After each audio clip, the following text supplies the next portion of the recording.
रसना ओलावे परमामृते रसना ओलावे परमामृते रसना ओलावे मनाचे राहिले बसे मनाचे राहिले बसे मनाचे राहिले बसे सकळही तेथे ओळले मंगळे तेथे ओळले मंगळे सकळही तेथे ओळले मंगळे सकळही तेथे ओळले मंगळ दृष्ट केले जळे आनंदाच्या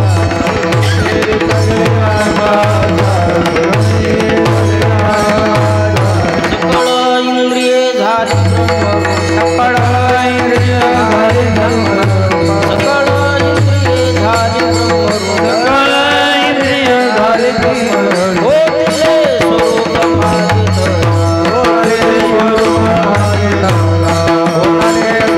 मागित सकळ ही तेथे ओळले मंगळे सकळ ही तेथे ओळले मंगळे सकळ ही तेथे ओळले मंगळे सकळ ही तेथे ओळले मंगळे दृष्ट केले जळे आनंदाच्या केले जळे आनंदाच्या दृष्ट केले जळे आनंदाच्या कामनी जेथे वसे भक्तरा कामनी जेथे वसे भक्तरा वसे भक्तरा कामनी जेथे वसे भक्तरा तेथे नाम देव संदेह तेथे नाम देव संदेह तेथे नाम देव संदेह सकळही तेथे ओळले मंगळे सकळही तेथे ओळले मंगळे सकळही तेथे ओळले मंगळे सकळही तेथे ओळले मंगळे दृष्ट केले जळे आनंदाच्या दृष्ट केले जळे आनंदाच्या आनंदाच्या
परम अमृते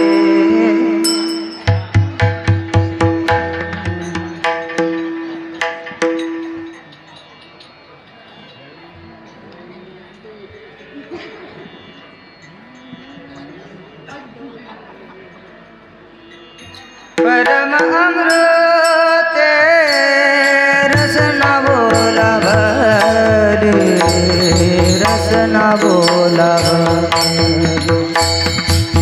परम अमृते रसना बोला भरे रसना बोला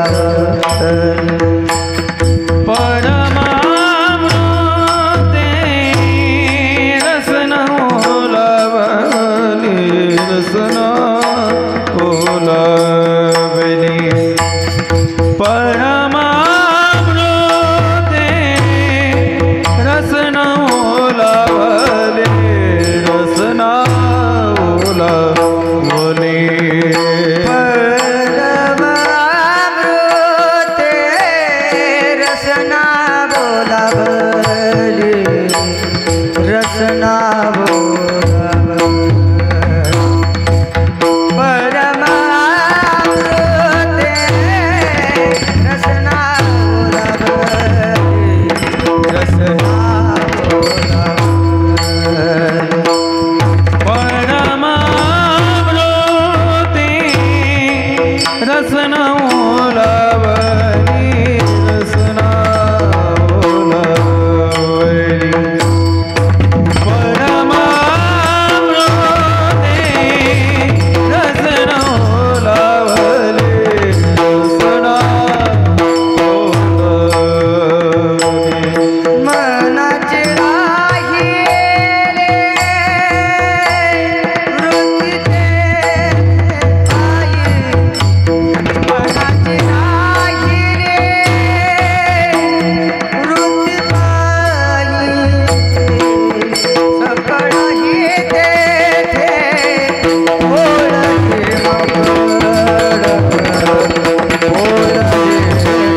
परमामृते रसना बोलावली, परमामृते रसना बोलावली, मनाची राहिली वृत्तीपायी, सकळही तेथे ओळली मंगळे, वृष्टी केले जळे आनंदाच्या, सकळ इंद्रिये झाले ब्रह्मरूप, सकळ इंद्रिये झाले ब्रह्मरूप, ओतिले स्वरूप माझे तया, सकळही तेथे ओळली मंगळे, वृष्टी केली जळे आनंदाच्या, हरी तुका म्हणे जेथे वसे भक्तरा,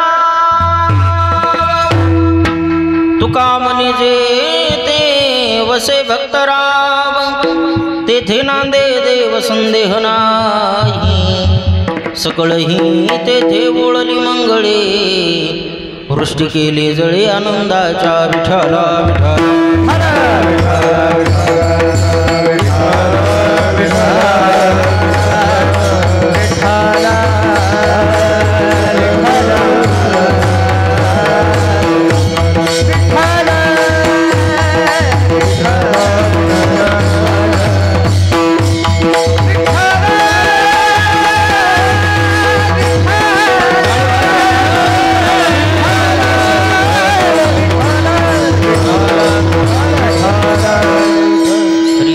विठ्ठला राजया पांडुरंगा, नमो रुक्मिणी माऊली ज्ञानगंगा, नमो पुंडलिका, नमो चंद्रभागा, नमस्कार माझा रुक्मिणी पांडुरंगा, पणुंगा करू प्रथमा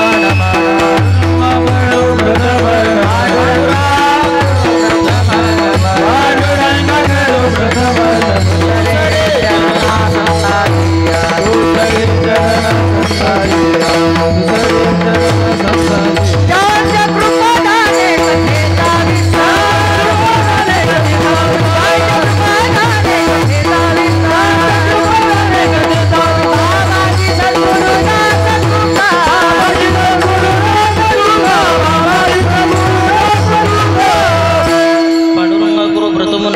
पसरे चरण संतांच्या त्यांच्या कृपादान एकतेचा विस्तारो बाबाजी सद्गुरुदास तुका सदा पंढरीनाथ पादाब्जभुंगम निवृत्तीश्वरानुग्रहात प्राप्त तत्वं महेंद्रायणी तीरभूमो वसंतं समाधि स्मृतिं भजे ज्ञानदेवं नमो ज्ञानेश्वरा नमो ज्ञानेश्वरा नमो ज्ञानेश्वरा नमो ज्ञानेश्वरा नमो ज्ञानेश्वरा नमो ज्ञानेश्वरा नमो ज्ञानेश्वरा नमो ज्ञानेश्वरा नमो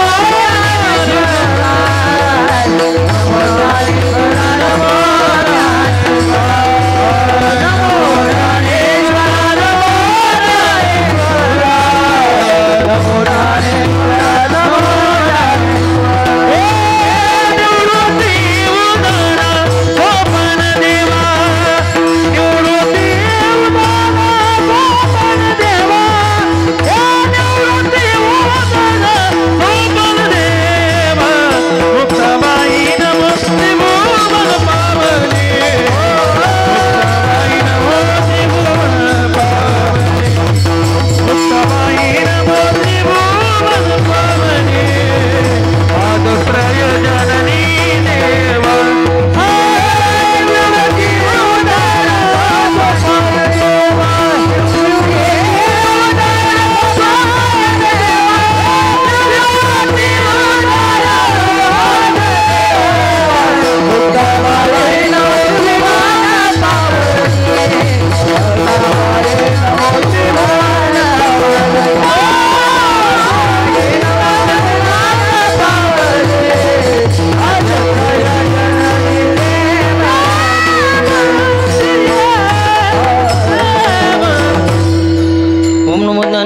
करुणा करा दयाळा तुमचा अनुग्रह लादलो पावन झालो चराचरी काही माझे मने बाणील संतांसी रंधभूचिता शपुलिया जयांचे केलिया स्मरण होय सकल वेदांचे अधिकरण तेच वंदो श्री चरण श्री गुरूंचे ते नमस्कारो आता अतुलित बलधाव हेमशैलापदेहो धनुजवन कृशानं ज्ञानी रामाग्रगण्य सकल गुण निधान वानरा नामदीशं रघुपति प्रिय भक्तमात जातं नमामि नमो नमाज गुरुवर्या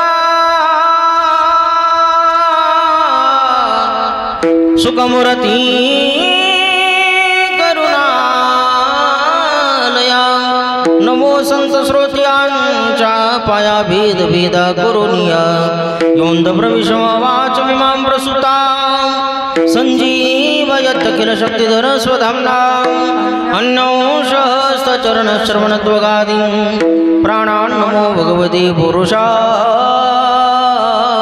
स्तुभ्यं सेवेलागी सेवक झालो सेवेलागी सेवक झालो सेवेलागी सेवक झालो सेवेलागी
तुमच्या लागलो निज चरण अहो स्वामी तुकया देवा यावरी न कराव वीर नमो सद्गुरु तुकया ज्ञान दीपा नमो सद्गुरु सच्चिदानंद रूपा सद्गुरु भक्त कल्याण मूर्ती, नमो सद्गुरु भास्करा पूर्ण कीर्ती, परमामृते रसना बोलावली, परमामृते रसना बोलावली, मनाची राहिली वृत्तीपायी, सकळ ही ते ओळली मंगळे, वृष्टी केली जळे आनंदाच्या. प्रस्तुत प्राप्त प्रसंगी कीर्तनरूपी सेवेकरता निवडलेला अभंग महान भगवत भक्त महाराष्ट्र भूषण मुक्त कविल्य तेजोनिधी ज्ञानांचे राजयोगांचे माऊली, अनाथाची माय, साधकाचे मायबाप, विश्वमाऊली ज्ञानोबा यांच्या अगदी आवडते श्री हरिभक्तीपरायण जगद्गुरु तुकोबाराय, जगाचा संसार सुखाचा व्हावा यासाठी स्वतःच्या संसाराची राखरांगोळी करणारे संत म्हणजे जगद्गुरु तुकोबाराय, आणि त्या तुकोबारायांचा अभंग सेवेकरता निवडलेला आहे. या अभंगाच्या माध्यमातून जगद्गुरु तुकाराम महाराज आपण जीवनामध्ये जो काही केलेला परमार्थ आहे त्या परमार्थाचा आलेला अनुभव महाराज तुमच्या माझ्या पुढे विशद करतात. विठ्ठला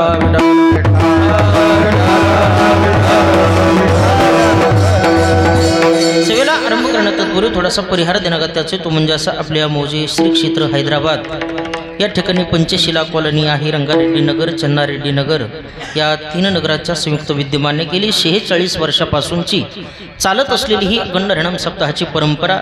या सोहळ्याला जगनियंत्या भगवान परमात्म्याची कृपा, अनेक संत महात्म्यांचे आशीर्वाद, समस्त पंचशिला नगर असेल, रंगारेड्डी नगर असेल, चन्नारेड्डी नगर असेल या सर्वांच्या संयुक्त विद्यमाने भव्य दिव्य स्वरूपाचे या कार्यक्रमाचं आयोजन नित्य नियमानं श्रावण मास भजन मंडळ अगदी या ठिकाणी चालू असलेला हा भव्य दिव्य स्वरूपाचा अखंड हरिनाम सप्ताह. या सप्ताहाला श्री हरिभक्तीपरायण परमस्नेही परमादरणीय व्यासपीठ चालक म्हणून लाभलेले माझे परमस्नेह परममित्र महाराष्ट्रातील नामवंत कीर्तनकार तथा श्री हरिभक्तीपरायण गोविंद महाराज पिंपळे यांच्या संयुक्त विद्यमाने श्री हरिभक्तीपरायण गोविंद महाराज आहेत, आणि आपल्या परिसरातील पंचक्रोशीतील सर्व भाविक भक्त मंडळी या सर्वांच्या संयुक्त विद्यमाने मोठ्या पुढाकारातून तरुण मित्र मंडळ असेल सर्वांच्या माध्यमातून चालत असलेला हा भव्य दिव्य स्वरूपाचा सोहळा, यातील आजची ही 6व्या दिवसाचं कीर्तनाचं पुष्प माझ्या सद्भाग्यानं ज्यांनी माझ्याकडे सोपवलं अशी श्री हरिभक्तीपरायण आमचे देवीदास दादा यांच्या माध्यमातून महाराजांच्या माध्यमातून समस्त सप्ताहाची आयोजक नियोजक कमिटी या सर्वांच्या संयुक्त विद्यमाने माझ्याकडे ती निमंत्रण आलेलं आहे. विठ्ठला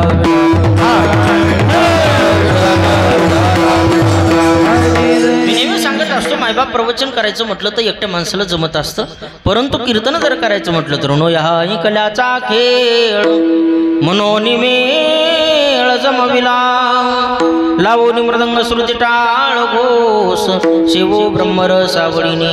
ब्रह्मरसाचं जर सेवन करायचं असेल मायबाप तर सर्वांची साथसंगत लागत असते. जसं व्यवहारामध्ये एखाद्या माता माऊलीला सुंदर आणि रुचकर स्वयंपाक बनवायचं म्हणलं तर तिला 3 गोष्टीची नितांत गरज आहे. कशाची? चुलीची, तव्याची, परातीची. नाही महाराज, उदक अग्नी धान्य झाल्या आगडी पाक, एका विन एक कामा नाही. अग्नी लागतं, धान्य लागतं आणि पाणी लागतं. जसं या 3 गोष्टी एकत्रित आल्या तर ती माता माऊली सुंदर रुचकर स्वयंपाक बनवू शकते. तद्वत त्या न्यायाप्रमाणे प्रवचन करायचं म्हटलं तर एकट्या प्रवचन करायला जमतं, पण कीर्तनासाठी सुंदर पद्धतीचे गायक लागतात, सुंदर पद्धतीचे वादक लागतात, सुंदर पद्धतीचं साऊंड सिस्टम लागतं. त्याचं समीकरण असं आहे मायबाप, जे कीर्तनकाराच्या पोटात असतं ते गायक लोकांच्या ओटात असतं, आणि जे गायक लोकांच्या ओटात असतं ते मृदंगाचार्याच्या फक्त बोटात असतं, आणि ह्या तिन्हीला एकत्रित आणण्याचं सामर्थ्य सध्याच्या काळात फक्त नोटात असतं. विठ्ठला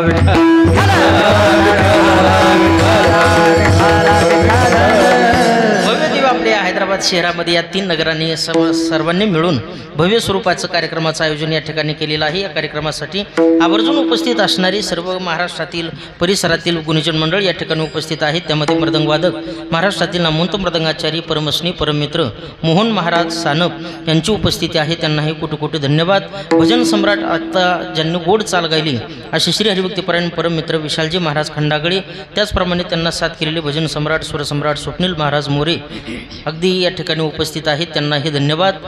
गोविंद महाराज आहेत, त्यांनाही धन्यवाद. परिसरातून आलेली ही सर्व भजनी मंडळ, पंचक्रोशीतील सर्व भजनी मंडळ सर्वाला पुनश्च एकदा मनापासून कोटी धन्यवाद देतो. बहुतांश प्रमाणामध्ये तरुण मित्र मंडळ आहे, त्यांनाही कोटी धन्यवाद. माता माऊल्यांची भव्य स्वरूपामध्ये उपस्थिती आहे, त्यांनाही धन्यवाद. सुंदर पद्धतीचं साऊंड सिस्टम मी नेहमी सांगत असतो, माणसानी माणसाची केलेली माती माणसाला 3ऱ्या दिवशी सावडायला येते, पण सिस्टमवाल्यानं कीर्तनकाराची केलेली माती कोणाला सावडायला येत नाही. म्हणून माती होणं यासाठी चांगली नाते जोपासणारे गोड साऊंड सर्व्हिसवाले आहेत, त्यांनाही कोटी कोटी धन्यवाद. माझ्यासोबत आलेले महाराष्ट्रातील नामवंत मृदंगाचार्य, मृदंगाच्या क्षेत्रामध्ये ज्यांनी एक आपलं आगळं वेगळं स्वतःचं स्वतंत्र अस्तित्व निर्माण केलं असे वैकुंठवासी पंडित सुभाष गुरुजी देशमुख यांचे चिरंजीव माझे परमस्नेही परमित्र अनुज महाराज देशमुख तेही या ठिकाणी उपस्थित आहेत, त्यांनाही कोटी कोटी धन्यवाद. जे परममित्र व्यंकट महाराज आहेत त्यांनाही धन्यवाद. परिसरातून आलेल्या सर्व भाविकाला पुन्हा एकदा मनापासून धन्यवाद देतो. गावातील भजनी मंडळीला पुन्हा एकदा, या सर्व टाळकरी मंडळी सर्वांची नावं पाठ नाहीत आणि पाठच करून घ्यायचे म्हणले तर आता इथंच 12 वाजल्याशिवाय राहायचे नाही. त्यामुळे सर्व टाळकरी मंडळाच्या चरणारविंदी अभिवादन करतो आणि याच ठिकाणी सेवेला सुरुवात करतो. विठ्ठला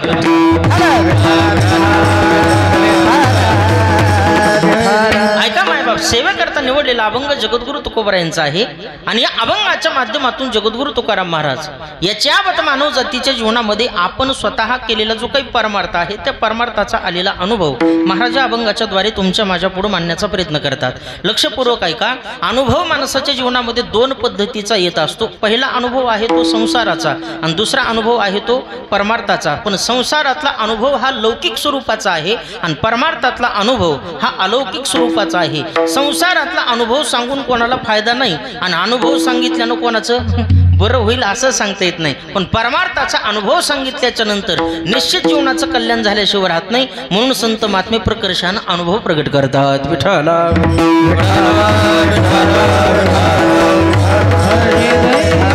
परमार्थातला अनुभव सगळ्यांचा एक आहे, पण प्रपंचातला अनुभव मात्र प्रत्येकाचा भिन्न भिन्न स्वरूपाचा आहे. लक्षपूर्वक ऐका. सगळं सगळ्याला आवडत नाही, सगळं एकाला आवडत नाही आणि एक सगळ्याला आवडत नाही. प्रत्येकाची आवड भिन्न, प्रत्येकाची रुची भिन्न, प्रत्येकाची गरज भिन्न, प्रत्येकाचा मान वेगळा आहे आणि प्रत्येकाचं धन वेगळं आहे. प्रत्येकाचं जीवन जगण्याचं गणित हे भिन्न भिन्न स्वरूपाचं आहे. म्हणून सगळे सगळ्या मार्गाने जगत नाहीत, सगळे एका मार्गाने जगत नाहीत आणि एक सगळ्या मार्गाने जगत नाही. विठ्ठला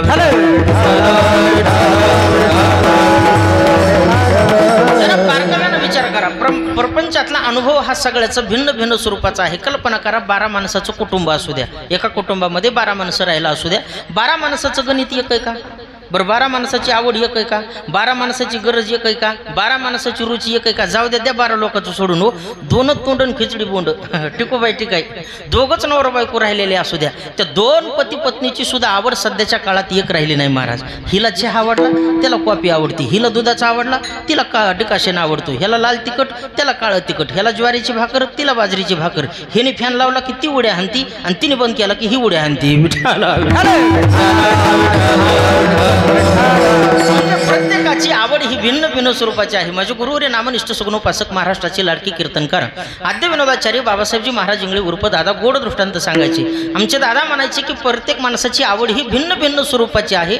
पती पत्नीची आवड वेगवेगळी असते महाराज. एका पती पत्नीचं लग्न झालं, दोघं आनंदानं राहू लागली. पण 2 वर्ष झालं पती पत्नीला बोलत नव्हता. का बोलत नव्हता? कारण ह्याची आवड वेगळी आणि तिची आवड वेगळी. याची आवड एक होती, 24 तास बघितलं की पुस्तक वाचत असलेलं दिसायचं आणि तिच्याकडे बघितलं की 24 तास रिमोटनी चॅनल बदललेली दिसायची. ही टीव्ही पुढून उठा ना आणि हे पुस्तकापासून हाला ना. आवड सांगायलो प्रत्येकाची भिन्न भिन्न.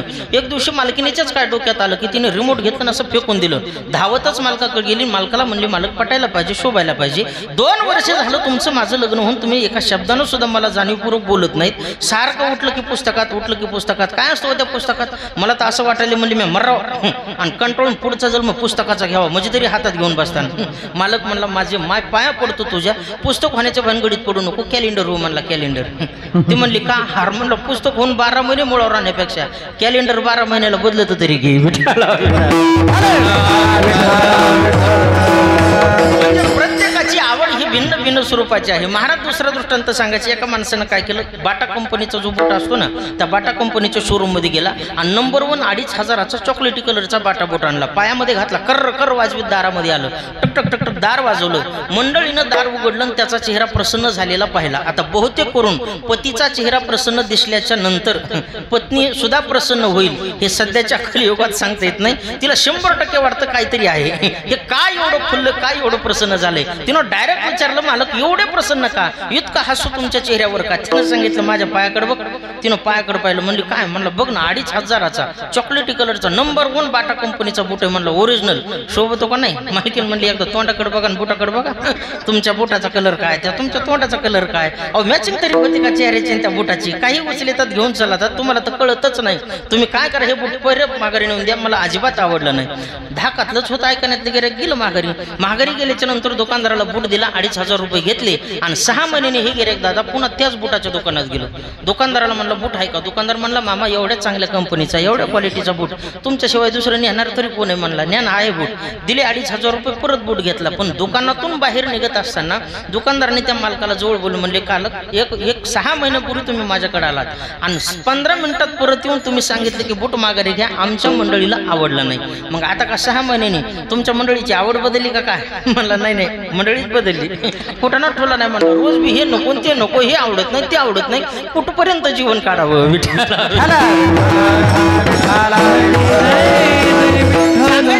मला एवढंच आहे महाराज. प्रत्येकाची आवड ही भिन्न भिन्न आहे, प्रत्येकाची गरज ही भिन्न स्वरूपाची आहे. म्हणून परमार्थातला अनुभव हा सगळ्यांचा एक आहे आणि प्रपंचातला अनुभव हा सगळ्याचा मात्र भिन्न भिन्न स्वरूपाचा आहे. म्हणून प्रत्येकाचा अनुभव वेगवेगळा आहे, सगळा अनुभव सगळ्याचा सारखा नाही. म्हणून संत महात्मे अनुभव जीवनामध्ये सांगत असतात आणि अनुभव सांगत असताना अनुभव सुद्धा असा हवा लागतो की आपल्याला ते अगोदर कळालं पाहिजे, आपल्याला ते पटलं पाहिजे, आपल्याला ते रुचलं पाहिजे. अनुभव आणि अधिकार, अधिकार या शब्दाचा अर्थ असा आहे आधी करावं आणि मग लोकांना सांगावं. आधी केले मग सांगितले. संत महात्मे सांगतात कुठलीही गोष्ट अगोदर आम्ही केली आणि मग समाजापुढे प्रतिपादन करण्याचा प्रयत्न केला. नवे जे आम्हाला कळालं तेच आम्ही तुम्हाला सांगतो. तिया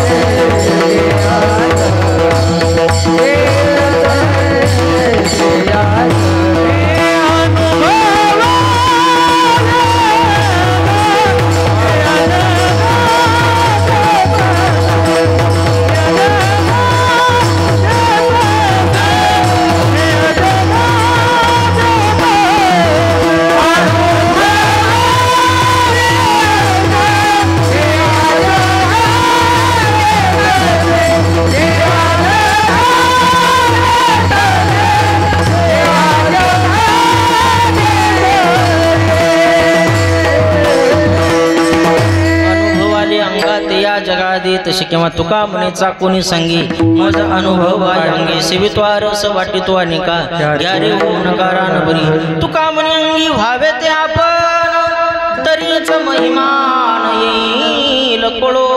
अगोदर आपण तसं बनावं लागतं आणि मग समाजापुढे प्रतिपादन करावं लागतं. मायबाप संत महात्मे अनुभवा व्यतिरिक्त कधीच कोणाला सांगत नाही. जरा बारकाईनं निरीक्षण करा.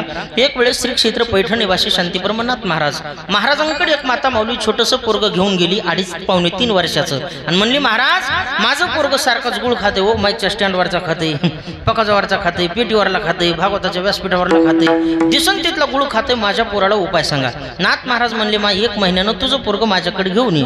आता त्या माऊलीला वाटलं नाथ महाराज जंगलात जातील, झाडाचा पाला काढीतील, वाटीतील कुटीतील, रस करून बाटलीत भरून ठेवतील, महिनाभर मुरून देतील आणि मग ते आयुर्वेदिक औषध माझ्या बाळाला प्यायला देतील, असं त्या बिचारीच्या मनचा भास. 1 महिन्यानं ती माता माऊली नाथांकडे गेली. म्हणले महाराज आणला माझा बाळ्या. आणि असे बरेच बाळेत महाराज, फक्त महाराज लोकांच्याच मुळावर आहेत. त्याच काळामध्ये संत महात्म्याला त्रास होता असं नाही. आजही बरेचसे लोक आमच्यासारख्या लोकांना नीट जगू देत नाहीत. म्हणून गाडीवाले कीर्तनकार गावात येतात 9:45 आणि बाहेर जातात 11:15. जास्त संबंधच नको कोणाचा. एखादा टाइम जरा वेगळा आहे 10 ते 12चा, पण आमच्याकडे 9 ते 11 कीर्तन होत असतात. म्हणून गावात 9ला यायचं 11:15 निघून जायचं. पण काय काय गावात लवकर गेलो लय फजित होती. एका गावात माझं 9 ते 11चं कीर्तन आणि मी गेलो 6 वाजता. कशाला मरायचं का मी इतक्या लवकर, पण उगाच गेलो. 6 वाजता गेल्याबरोबर 2 म्हाताऱ्यांनी माझी गाडी बघितली बघा ना. 2.5-3 वर्षाची छोटाली लेकरं घेतली गोविंद महाराज आणि पळतोच ते म्हाताऱ्या माझ्याकडे आल्या. एक म्हातारी अर्धा किलोमीटरनच मला म्हणते महाराज आमचा नातू तुमच्या ओटीत घ्या. म्हणलं बरं आहे का आता माझ्याच ओटीतली खतराळू मला झेपा नाही. म्हणलं एकासाठी रोज 500-600 किलोमीटर फिरावं लागेल आणि तू मला म्हणते तो हा नातू माझ्या ओटीत घ्या. बरं म्हणलं घ्यासारखं असलं तर घेतो बा. काय करतो तुमचा नातू? म्हणली बघा ना तुमच्यासारखाच बोंबलत हिंडतो. म्हणजे आम्ही बोंबलं थिंडत होतो होय. काय लोक बोलते आणि सांगतायत ना महाराज. सध्याच्या काळात महाराज लोकांचं जीवन म्हणजे सार्वजनिक बांधकाम विभागाची भिंत आहे. कोणी याच्यावर कोणचं पोस्टर चिटकवायचं बाबाटत नाही कशाचा. दुसऱ्या मात्र म्हणलं आजी तुमचं माझं जरा बरं आहे बघा, पण रोजच भांडणं आणायला लागलं. मी म्हणलं कसं काय. म्हणली बघा ना, काल आमच्याकडे एक म्हातारा माणूस आला. म्हणली आजी तुमच्या पोरानं आमच्या डिपीतले फ्यूज काढून नेले, दिवसभर दाराची लाईट बंद राहिली. आजी म्हणली आमचं पोरग येडे त्याला काय कळतं एवढं. दुसऱ्या दिवशी म्हातारी आली. म्हणली आजी तुमच्या पोरानं आमच्या कोट्यातली म्हैस शेजाऱ्याच्या घासात नेऊन सोडली, त्याचं भांडण दिवसभर आमच्याकडे होतं. आजी म्हणली आमचे पोरग येडे त्याला काय कळतं एवढं. आणि सकाळी ते एक म्हातारा आलं. म्हणलं आजी तुमच्या पोराने आमची 5000 कडब्याची गंज पेटून दिली. गंज कळत नाही इकडं. हा आपण सगळे खेड्यातलेच आहेत, फक्त इथं हैदराबादमध्ये आलो. खेड्यामध्ये सगळ्याला गंज कळते. 5000 कडब्याची गंज आमची तुमच्या नात्यानं पेटून दिली. आजी म्हणली आमचं पोरग येडे त्याला काय कळतं एवढं. पण ज्याची गंज पेटून दिली ते येडं नव्हतं, ते लय हुशार होतं. ते जरा आजीच्या जवळ गेलं. म्हणलं आजी तुमचं म्हणणं मला पटतंय बरं का. म्हणला पण माझी 5000 कडब्याची गंज जिथं होती त्याच्या पलीकडूनच तुझी 10,000 कडब्याची गंज होती, ती कोण तो नाताना नाही पेटून दिली. म्हणली तितकं कुठं येडं आहे ते. येईन सकाळ पोस्तूर देण्यात आता.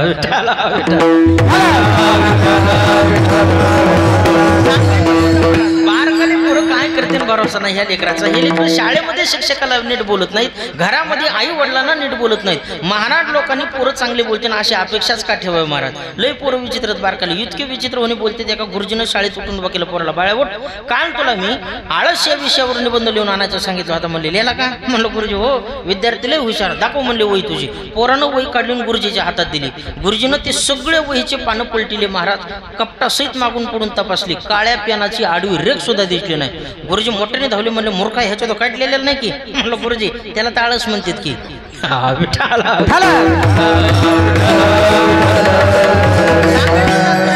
शिक्षकाला लेकर नीट बोलत नाहीत, घरी आई वडिलांना नीट बोलत नाहीत. महाराज लोकांना चांगले बोलतील याची शाश्वती देता येत नाही. सांगायचा मुद्दा मला एवढाच आहे महाराज की छोटं पोरग नाथाकडे आलं. म्हणली महाराज माझं पोरग सारखं गुळ खाते. महाराजांनी अंजारलो गोंजारलो डोक्यावरून हात फिरवला आणि सांगितलं दादा जास्त गुळ खाणं प्रकृतीला बरं नसतं.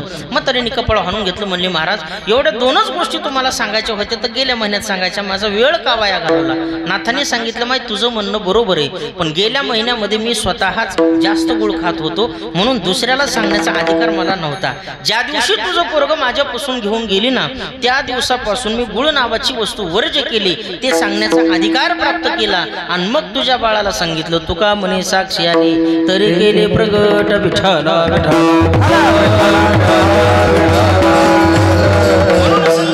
आपल्या जीवनामध्ये जो काही केलेला परमार्थ आहे त्याचा अनुभव सांगत असतात मायबाप. पोपटपंचीचं ज्ञान संत महात्मे कधी समाजापुढे जगतासमोर मांडत नाहीत, कारण पोपटपंचीचं ज्ञान हे पडविले तैसे पडो जाणे पुंसा कधीच कोण्या कामाचं येत नाही. पाठ केलेलं बोलणं ठेप्याला चुकल्याशिवाय वरात नाही. बघा तुम्ही नवीन कीर्तनकार जर व्हायचं म्हणलं बाबा आणि एखाद्या महात्म्याचं जर टिपण पाठ केलं उगं पानाला पान चिटकलं त्याचे फजिती काय होते ते त्याच्या जीवाला माहिती महाराज. सोपी गोष्ट नाही. पाठांतराचं बोलणं योग्य वेळेला धोका दिल्याशिवाय राहत नाही. आमचे गुरुवरे महाराज दृष्टांत सांगायचे. एका मुलीचं नवीन लग्न झालं आणि आईला मुलगी म्हणू लागली आई मी नवीन सासरी नांदायला चालले, पण आता माझं जीवन तिथं सुखामध्ये राहावं याच्यासाठी एखादा गुरुमंत्र दिना. आईनं सांगितलं बेटा काही करायचं नाही, फक्त एकच गुरुमंत्र तुझ्यासाठी आहे. सासूनं तुझ्या कुठलाही आदेश सोडला उलट बोलायचं नाही, माघारी बोलायचं नाही, रागवायचं नाही, फक्त एकच वाक्य बोलायचं आत्या तुम्ही म्हणतात तेच बरोबर आहे. एवढाच गुरुमंत्र पका डोक्यात ठेवू नक्की संसार सुखाचा होणार. गेली महाराज नांदायला. 15 दिवसानं सासूनं जी सुनाला बोलायचं ते बोलणं चालू केलं. सुनबाई ही भाजी अशी नसते अशी करावी लागते. ती म्हणली आत्या तुम्ही म्हणतात तेच बरोबर आहे. अगं सुनबाई ही पोळी अशी नसते अशी भाजावी लागते. ती म्हणते आत्या तुम्ही म्हणतात तेच बरोबर आहे. 15 दिवसांनी काय झालं म्हातारीच आजारी पडली. तिला झालं चिकनगुन्या. उचलली नेली हॉस्पिटलला मोठ्या. 15 दिवस म्हातारी ऍडमिट ठेवली महाराज. पण 15 दिवसांनी डॉक्टर म्हणले आता काय वाचत्याला जगत्याला अशी शाश्वती देता येत नाही, आपलं घरी न्या आणि 8-15 दिवस जेवढी सेवा होती तेवढी करा. उचललं म्हातारीला घरी आणलं, बेड रेस्ट दिली आणि मग सुनबाईला सासूबाईनं जवळ बोलवलं. म्हणली पोरी अलीकडे 15 दिवस झालं म्हणली माई आजारी आहे. 15 दिवस हॉस्पिटलला राहिले, 1 महिना त्याच्यात गेला. आता घरी येऊन 15 दिवस झालेत, अजून कधी दिवस मला दुरुस्त व्हायला लागतील सांगता येत नाही. आणि आता काय पहिल्यासारखी मी व्यवस्थित होऊन तुझ्या कामाला हातभार लावीन अशी काय माझी शाश्वती देता येत नाही. त्याच्यापेक्षा असलं जीवन अपंगासारखं जगण्यापेक्षा मला वाटतं मोठा औषधाचा डबा घ्यावा आणि गट प्यावा मरून जावा. ती म्हणते आत्या तुम्ही म्हणतात तेच बरोबर आहे. अगं पण इथं नव्हतं म्हणायचं विठ्ठला. पाठांतर केलेलं बोलणं महाराज हे पाठांतर केलेलं बोलणं योग्य वेळेला धोका दिल्याशिवाय राहत नाही. म्हणून संत महात्मे पोपटपंचीचं ज्ञान समाजापुढे कधी मांडत नाहीत. मांडत असताना आपल्या जीवनामध्ये जो काय केलेला परमार्थ आहे त्या परमार्थाचा स्वतःला आलेला अनुभव संत महात्मे मांडतात. तो असा परमामृते रसना ओलावली, परमामृते रसना ओलावली, परमामृते रसना ओलावली, परमामृते रसना ओलावली, परमामृते रसना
पहिल्या चरणामध्ये जगद्गुरु तुकोबराय आपल्या जीवनामध्ये जो काही केलेला परमार्थ आहे त्याचा आलेला अनुभव तुमच्या माझ्या पुढे मांडण्याचा प्रयत्न करतात. परमामृते रसना ओलावली मनाची राहिली वृत्ती पायी. महाराज म्हणतात माझी रचना ही परम अमृतानं ओली झाली. आता आपण सगळे बहुश्रुत श्रोते आहात.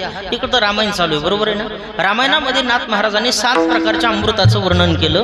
त्या अमृतापैकी सगळ्यामध्ये सर्वश्रेष्ठ जर अमृत कोणतं असेल तर ते नामामृत आहे. आणि महाराज म्हणतात ते नामामृत फक्त जगाच्या पाठी वैष्णवालाच प्राप्त होतं. नामामृत गोडी वैष्णवाला, नामामृत गोडी वैष्णवाला, नामामृत गोडी वैष्णवाला, नामामृत गोडी वैष्णवाला, साधनी जीवन कला योगिया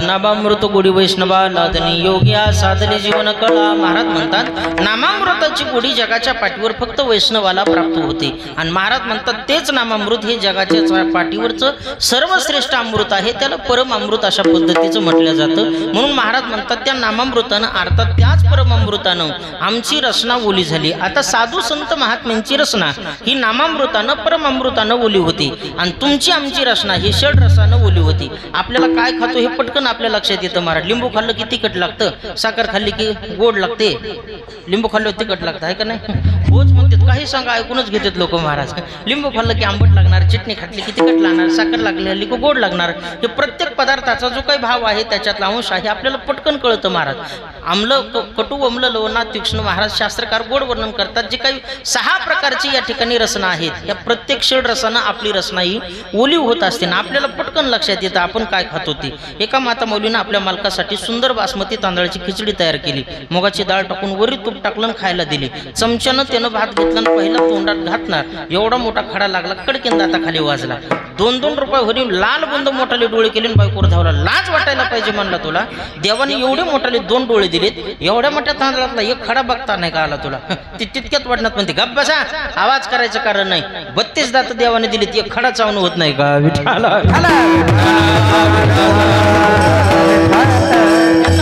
महाराज आपण काय खातो हे आपल्याला पटकन कळतं महाराज. आपली रचना तीक्ष्ण आहे, पटकन लक्षात येतं काय काय. एका मावशीनं आपल्या मालकासाठी भाजी केली महाराज. भाजी म्हणजे दुसरी तिसरी काय नाही, उगत तिखट मिठण पाणी त्याला फोडणी दिली वाढलं. इतकं तिखट होतं, खाल्ल्याबरोबर त्यानं पहिला घास तोंडात टाकणं, कानातून मुंग्यान डोळ्यातून अश्रू घळा व्हायला लागली. बायको जवळ गेली, म्हणली मालक भाजीत काही कमी जास्त लई डोळ्यात अश्रू आले तुमच्या, हे पाणी कशाचं? नाही म्हणलं हे आनंद अश्रू आहेत, आनंद अश्रू.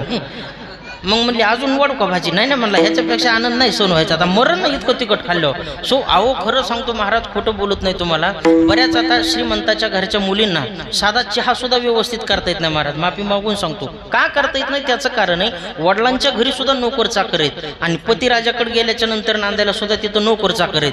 कधी चहा करण्याचा संबंधच येत नाही महाराज. लई अवघड परिस्थिती. एका मुलीला काहीच येत नव्हतं, म्हणून 1 महिनाभर त्यानं वाट पाहिली, बायकोला स्वयंपाक येईन काहीच जमाना. म्हणून राग त्या माणसानं काय केलं, पहिल्या बायकोला स्वयंपाक येईना म्हणून दुसऱ्याच महिन्यात त्यांनी दुसरं लग्न केलं.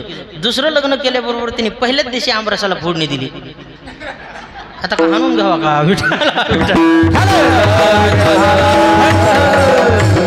स्वयंपाक जमलं पाहिजे महाराज. स्वयंपाक करणं ही कला आहे आणि ही कला फक्त कोणाला तरी जमते महाराज. आज सुंदर स्वयंपाक होता आम्हाला, नाही तर काय काय माता मावल्यापाशी डबेचे डबे मसाला चव नाही कशाला, काय उपयोग आहे त्या मसाल्याचा, किती टाकावं किती प्रमाण आहे हे लक्षात आलं पाहिजे महाराज. म्हणून आपली रचना ही प्रत्येकाची ओली होते. एका मुलीला काहीच येत नव्हतं म्हणून आई म्हणली, आई मी सासरी नांदायला गेले, मला सगळे पतिराज बोलतात, सासरे बोलतात, भाऊजा या ठिकाणी ननंद अगदी असतील तर कोणी सर्व नावं ठेवतात, काही कर पण मला स्वयंपाक शिकवण्याकरता 1 महिना का होईना तू माझ्याकडे चल, माझ्याकडे सासरी. आई म्हणली ठीक आहे बेटा, काळजी करू नको, येते. 1 महिन्यासाठी स्वयंपाक शिकवण्यासाठी आली. आल्याबरोबर हिनं 3ऱ्या दिवशी काय केलं, जेवायला मालकाला वाढलं. वाढल्याबरोबर जवळ ताट आल्याबरोबर त्यानं भाजीकडे पाहिलं आणि मोठ्या नाडाला, होय गे आज काय स्वयंपाक तुझ्या आईनं केला का काय? ती म्हणली माय खायच्या अगोदरच कसं काय कळालं? आज स्वयंपाक नाही तर म्हणला, रोज भाजीत काळे केस निघत असतात, आज पांढरा निघालाय.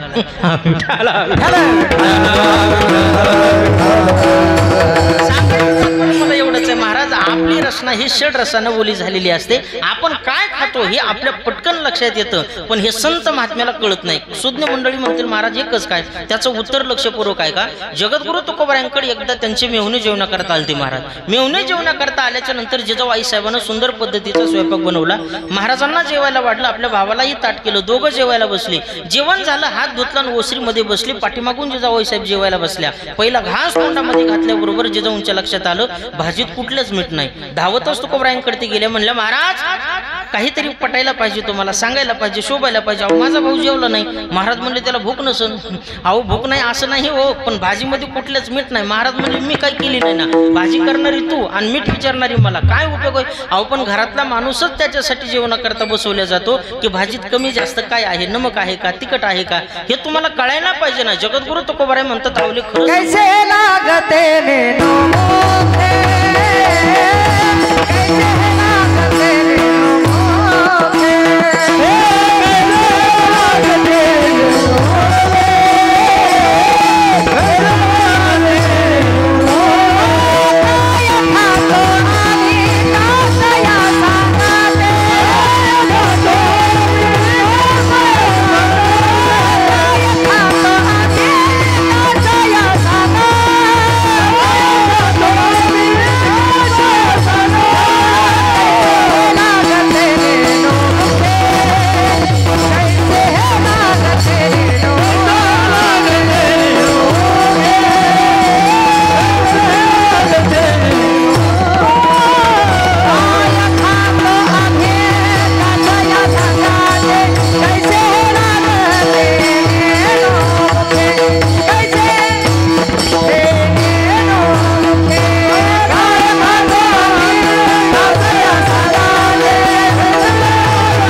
सांगा ते कैसे हे लागते नेनो मुके माझी आद्याची मज नाही चाड कोटे करू पोडा निकाची जगत गुरु तो बऱ्या बोलतात आवले खरं सांगू माझ्या देहाचं मला कळत नाही तर लोकांचं कुठं बघत बसू मीच काय खाल्लं हे मला लक्षात बसत नाही तर तुझ्या भावाच्या भाजीत मीठ नाही तिखट नाही हे मी कुठून बघत बसू याचा अर्थ असा आहे मायबाप संत महात्म्याला बाकीच्या रचनाचं घेणं देणं नाही संत महात्म्यांची रचना ही परम अमृतानं अर्थात नामामृतानं ओली झालेली असते